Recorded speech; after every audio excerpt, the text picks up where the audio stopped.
Fatty liver के लिए ये नुस्खा है जी। फैटी लीवर की वजह से कोलेस्ट्रॉल लेवल हाई हो, फैटी लीवर की वजह से यूरिक एसिड बढ़ गया हो, फैटी लीवर की वजह से सांस फूलती हो, फैटी लीवर की वजह से खून में कमी हो, फैटी लीवर की वजह से ख़वातीन में हार्मोनल जो प्रॉब्लम पैदा होते हैं वो हों।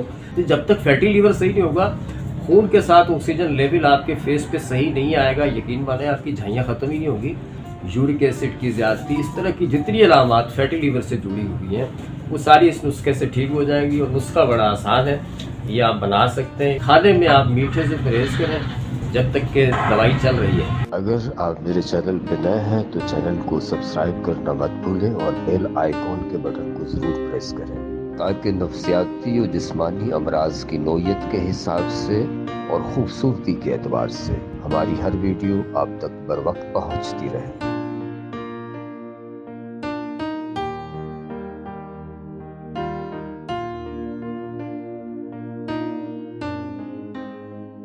बिस्मिल्लाहिर्रहमानिर्रहीम, अस्सलाम वालेकुम वरहमतुल्लाह। मैं हूँ हकीम रज़ा इलाही और आप देख रहे हैं हकीम रज़ा इलाही यूट्यूब चैनल। नाज़रीन, मुआशरे में ख़ुसूसी तौर पे मॉडर्न कल्चर में जो कोला कल्चर है हमारा, इस कल्चर में फ़ास्ट फूड के दौर में एक खामोश सा मर्ज़ है जो कि आहिस्ता आहिस्ता बढ़ता जा रहा है, जिसमें ख़वातीन व हज़रात, मेल व फीमेल दोनों इस मर्ज़ का शिकार हैं। अच्छा, ये इस कदर खामोश है कि इससे पता ही नहीं चलता है इंसान को कि वो इस मर्ज़ में मुब्तला हो जाता है।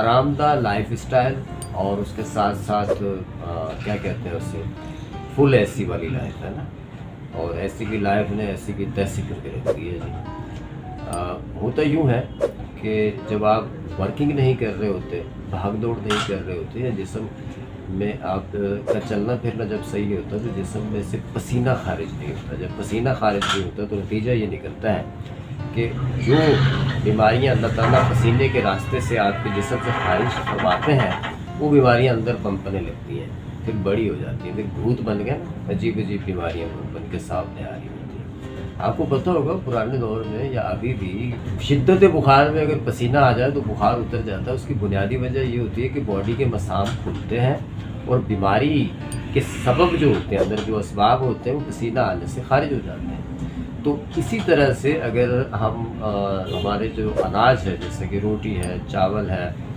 ये जो चीज़ें हैं, ये मेहनत वाले जो हमारे आबा व अजदाद थे, जो मेहनत करते थे, रोटी खाते थे, मक्खन खाते थे, घी खाते थे ना, और खूब खाते थे, उसके साथ साथ अच्छी मेहनत करते थे, तो खुराक हमारी वही है, उन्हीं वाली, आबा व अजदाद वाली।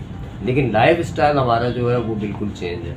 तो या तो हम उनकी तरह जीना शुरू करें या फिर हम चावल और रोटी का इस्तेमाल कम करें, और इतना करें, इतनी एनर्जी यूनिट अपनी बॉडी के अंदर जमा करें जितने कि हम सर्व कर सकते हैं। हमें कहाँ सर्व करने होते हैं जी? हम कंप्यूटर पे बैठे हैं तो मेंटली एनर्जी इस्तेमाल हो रही होती है, हम बात कर रहे होते हैं या हाथ हिला रहे होते हैं, तो इसमें जितनी कैलोरीज़ की हमें अमूमन ज़रूरत पड़ती है 1500-2000 के लगभग होती है।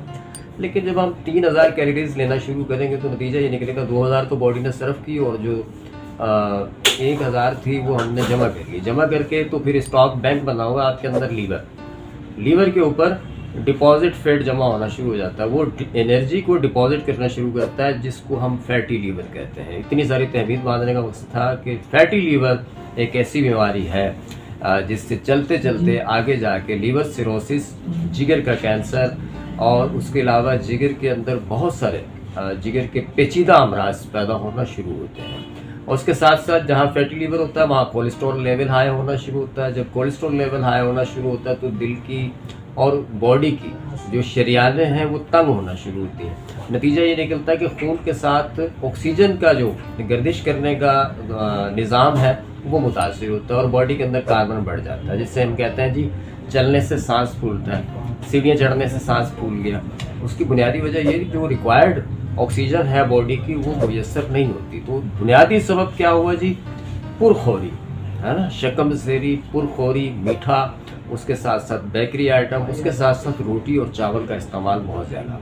तो अल्लाह ताला ने जो है अपने कुरान हकीम में इरशाद फरमाया, फ़बिअय्यि आलाइ रब्बिकुमा तुकज़्ज़िबान, तो तुम जिनो इंस अपने परवरदिगार की किस किस नेमत को झुठलाओगे।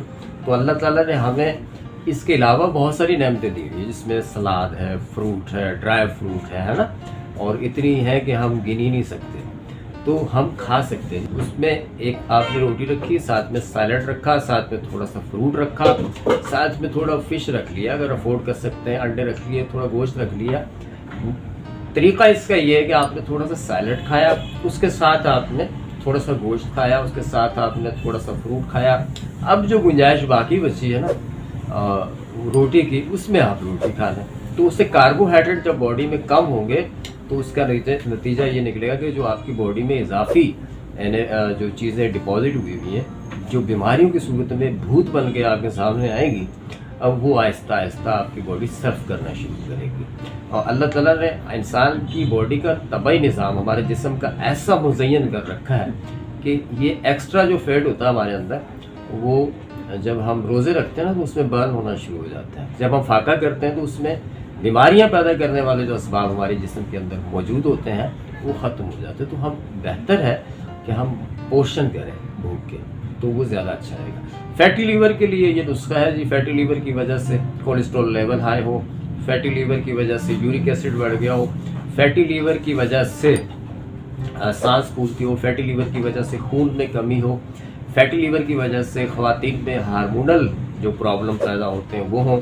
जब खून और ऑक्सीजन का अमल सही नहीं होता तो अमूमन फैटी लीवर के साथ एक अलामात और भी आती है, फेस पे पिगमेंटेशन आना शुरू हो जाती है। फिर ये जो झाइयाँ होती है ना, ये लेज़र कराने से, क्रीमें लगाने से, सीरम लगाने से भी जाती है। हाँ, ये जो सोनी सोनी कुड़ियाँ बेच रही होती है ना, टीवी पे नज़र आ रही होती है आपको ना, सोशल मीडिया पे, वो उनकी स्किन होती है ऐसी, वो भी मेकअप किया होता है उन्होंने, वो देख के आप मंगा लेते हैं। तो जब तक फैटी लीवर सही नहीं होगा, खून के साथ ऑक्सीजन लेवल आपके फेस पे सही नहीं आएगा, यकीन माने आपकी झाइयाँ ख़त्म ही नहीं होगी, कार्बन ख़त्म नहीं होगा बॉडी से, झाइयाँ नहीं ख़त्म होगी। तो तरीके गलत है। हम एक दरख्त का पत्ते को घी और उसको तेल लगाते रहेंगे तो पत्ता बड़ा नहीं होगा। हम थोड़ी सी खाद उसकी जड़ में डाल देंगे तो बड़े अच्छे फूल फल है ना, बड़ा हसीन सा बन जाएगा। तो आपने भी अपनी ग़िज़ा पे ख़ुसूसी तवज्जो देनी है और सेहत का ख्याल रखना है। सेहत जो है ये अल्लाह की अता है। सेहत जो है तंदुरुस्ती हज़ार नेमत है, पढ़ा करते थे ना, तंदुरुस्ती हज़ार नेमत है। तो जिगर की वजह से, फैटी लीवर की वजह से जो पेचीदा अमराज पैदा होते हैं, जिस्म का सुन्न होना, गले में खुश्की आना, पिगमेंटेशन, उसके अलावा वरम की कैफियत, यूरिक एसिड की ज़्यादती, इस तरह की जितनी अलामात फैटी लीवर से जुड़ी हुई हैं वो सारी इस नुस्खे से ठीक हो जाएंगी। और नुस्खा बड़ा आसान है, ये आप बना सकते हैं। इसमें हमने लेना है जी रहमत चीनी, ये हम लेंगे 30 ग्राम। इसके साथ ही हम कुटकी लेंगे 30 ग्राम, और इसके साथ हम रहमत उसारा ये लेंगे 30 ग्राम, और बड़ी हड़ का छिलका मिल जाता है मार्केट से, ये हम लेंगे 50 ग्राम। सौंफ लेंगे 100 ग्राम। सारी चीज़ों को पीस के छान के आप रख लें। इसका आधा चाय का चम्मच सुबह शाम खाया करें। खाने के बाद खाने में आप मीठे से परहेज़ करें जब तक के दवाई चल रही है। खाने में मीठे से परहेज़ करें, तली हुई ज़्यादा चीज़ों से परहेज़ करें। इंशाअल्लाह ताला अल्लाह ताला शफा देंगे। और चैनल अच्छा लगे तो सब्सक्राइब करिएगा, बेल आइकॉन के बटन को दबाइएगा। दुआओं में याद रखिएगा जी। अल्लाह निगहबान।